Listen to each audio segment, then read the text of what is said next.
नमस्कार. मी निलेश देसाई, ज्योतिष, वास्तू, अंकशास्त्र व टॅरोट का सल्लागार. आज आपण एका कस्टमरचा अनुभव पाहणार आहोत. त्यांच्या घरात आजारपण हे काही केल्या हटत नव्हतं. त्यांनी ज्यावेळी आम्हाला व्हिजिटला बोलवलं त्यावेळी आमचं असे निदर्शनास आले की त्यांच्या वास्तूचे मुख्य प्रवेशद्वार म्हणजे मुख्य गेट असतं ते नैऋत्य दिशेला होतं.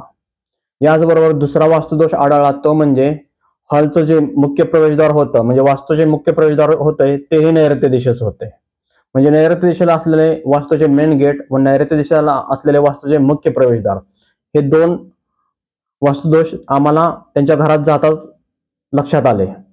यानंतर ज्यावेळी आम्ही वास्तूचं डिटेलमध्ये ॲनालिसिस केलं त्यावेळी आम्हाला अजून दोन मोठे वास्तुदोष आढळले. ते म्हणजे वास्तूच्या उत्तर ईशान्य आणि ईशान्य भागात असलेलं किचन आणि दुसरं म्हणजे वास्तूच्या उत्तर भागात असलेलं टॉयलेट बाथरूम.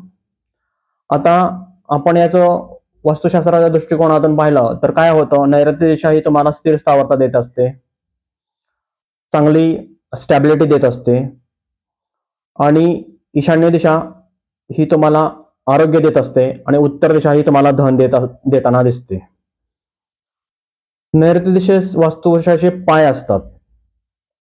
त्यामुळं मी या वास्तू व्हिजिटच्या दरम्यान त्यांना सहज डिस्कस केलं की तुम्हाला घरातील कोणाला पायाच्या रिलेटेड काही आजार आहेत का. तर ते तर आश्चर्यचकित झाले व त्यांनी म्हणले, हो तुम्ही बरोबर ओळखलाय. आमच्या पती व पत्नी आम्हा दोघांनाही पायासंबंधित आजार आहेत, त्याची सर्जरी पण झालेली आहे, परंतु तरीही त्याचा काही इफेक्ट होत नाही.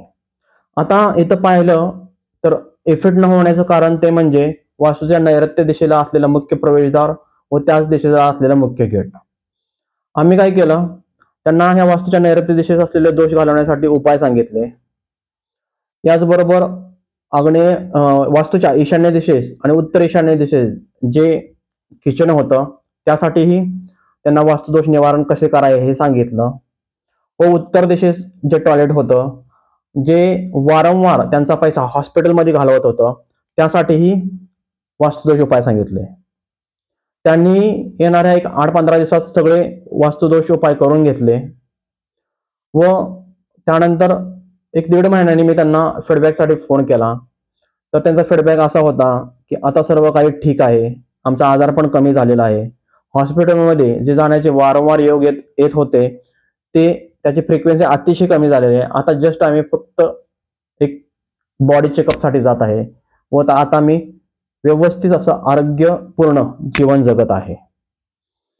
तुम्हालाही जर का तुमच्या वास्तूमधील तुमच्या घरात राहणाऱ्या काही व्यक्ती सतत आजारी पडत असतील, तुमचा हॉस्पिटलमध्ये विनाकारण पैसा खर्च होत असेल, तर नक्कीच आमच्याशी संपर्क करा.